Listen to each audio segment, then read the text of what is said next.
ये सत्र 29 अप्रैल के बाद भी बुलाया जा सकता था जब पश्चिम बंगाल के दूसरे चरण का चुनाव हो जाता। तो इसकी एक राजनीतिक मंशा है। पॉलिसी इंस्ट्रूमेंट को हमेशा वोट की कस्टडी में मत रखिए। खैर कोई बात नहीं, आपकी विजडम की बात कौन करे। उम्मीद करता हूं कि विपक्ष पूर्णतः इस विषय पर हम लोग का समर्थन करे। सरकार जबरदस्ती, मनमर्जी, एक तरफा उन्होंने ये निर्णय लिया और कल ये घोषणा हुई कि 16, 17 और 18 को ये विशेष सत्र होगा। 2023 में जब हमने महिला आरक्षण बिल को पारित किया, ये माननीय श्रीमती सोनिया गांधी जी की पहल थी, निष्ठा थी कि जब यूपीए की सरकार थी सबसे पहले राज्यसभा में इस बिल को पारित किया गया। उस समय लोकसभा में इसको लेकर कई राजनीतिक दलों में, कांग्रेस तो इसके हक में थी, कई राजनीतिक दलों के मन में कोई आशंकाएं थी। फिर 2023 में हमने इन दोनों सदनों में इसको पारित किया गया है। उसमें ये कहा गया था कि 2023 या संविधान में लिखा गया है कि 2026 के बाद जो जनगणना होगी उसके बाद जो परिशमन होगा, उस परिशमन के आधार के ऊपर 1/3 जो सीटें हैं वो महिलाओं को दी जाएंगी। अब इन्होंने ये विशेष सत्र बुलाया है। अभी तक इन्होंने बताया तो है नहीं कि क्या संशोधन करना चाहते हैं। और दूसरी बात ये है कि ये सत्र 29 अप्रैल के बाद भी बुलाया जा सकता था जब पश्चिम बंगाल के दूसरे चरण का चुनाव हो जाता। तो इसकी एक राजनीतिक मंशा है और एक राजनीतिक मंशा से एक जो बहुत ही संवेदनशील और बहुत ही क्रांतिकारी संवैधानिक संशोधन है, हमारी 50% जो जनसंख्या है उसको अधिकार देने के लिए, उससे ये खिलवाड़ कर रहे हैं। ये आभास तो था हमें। चर्चा ग्रेप वाइन की तरह शुरू हुई थी और बाद में वो तथ्य में परिवर्तित हुई। बस मैं पूछना चाहता हूं सरकार से कि जब नई बिल्डिंग का, पार्लियामेंट की नई बिल्डिंग का इनॉग्रेशन हुआ था तो नारी शक्ति वंदन अधिनियम, वुमेन रिजर्वेशन बिल के लिए साथ हुआ था। तब भी लगभग सारी अपोजिशन पार्टी ने कहा था व्हाई डिले। तब तो आपका तर्क था सेंसस होगा, डिलिमिटेशन होगा।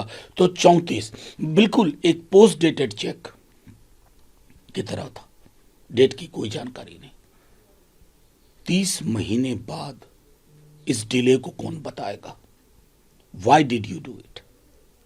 Why now? Why not then? क्यों? क्योंकि आपके तर्कश में तीर नहीं है। आप हर पॉलिसी फ्रेम में फेल कर रहे हैं। आपकी साख जनता के बीच में शून्य के सूचकांक पे है। पॉलिसी इंस्ट्रूमेंट को हमेशा वोट की कस्टडी में मत रखिए। खैर कोई बात नहीं, आपकी विजडम की बात कौन करे। 16 मार्च से लेकर 26 मार्च तक ये रिजिजू जी से खरगे जी को और खरगे जी से रिजिजू को ये खत आते रहे, जवाब जाता गया। पर सरकार तो पहले से ही मन बना दी थी। पहला मकसद था उनका 2 या 3 या 4 तारीख को ही स्पेशल सेशन बुला लें, यानी कि असम और केरला के चुनाव के पहले ही स्पेशल सेशन बुला लें।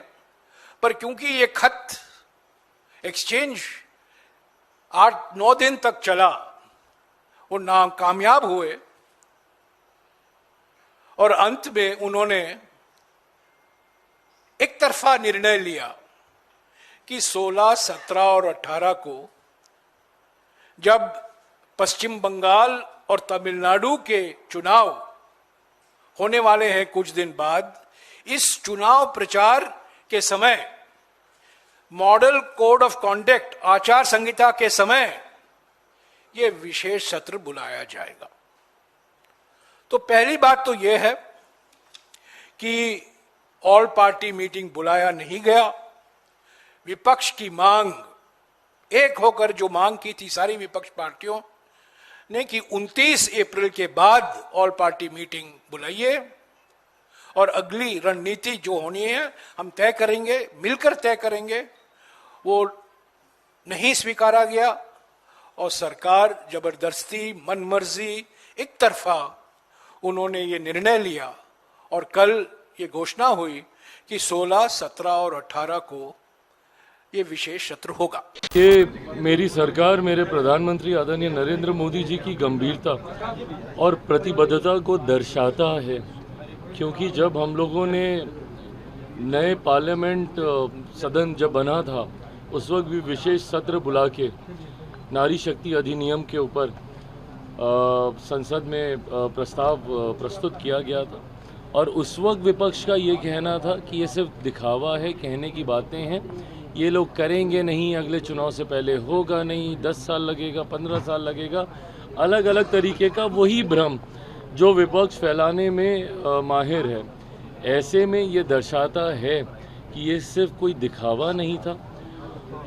हम लोग इस बात को लेकर गंभीर हैं, देश की आधी आबादी हैं महिलाएं, ऐसे में उनका उचित प्रतिनिधित्व और जो लंबे समय से महिलाओं की मांग रही है और हम लोगों ने भी उसको पूर्णतः उसका समर्थन करने का काम आज से ही नहीं, मेरे नेता, मेरे पिता आदरणीय रामविलास पासवान जी के वक्त से मेरी पार्टी इस बात को लेकर पूरी गंभीर है कि जल्द से जल्द, उस वक्त विमेन रिजर्वेशन बिल के नाम से था, अब नारी शक्ति अधिनियम, गंभीरता हम लोग की रही है। ऐसे में जब अब मेरी सरकार विशेष सत्र बुलाकर इसको लाने का कार्य कर रही है, मैं उसके लिए मेरे प्रधानमंत्री आदरणीय नरेंद्र मोदी जी को विशेष तौर पे मैं धन्यवाद देता हूं और उम्मीद करता हूं कि विपक्ष पूर्णतः इस विषय पर हम लोग का समर्थन करेगा। देश दुनिया की ताज़ा खबरें और वीडियोस के लिए अभी डाउनलोड करें पत्रिका ऐप।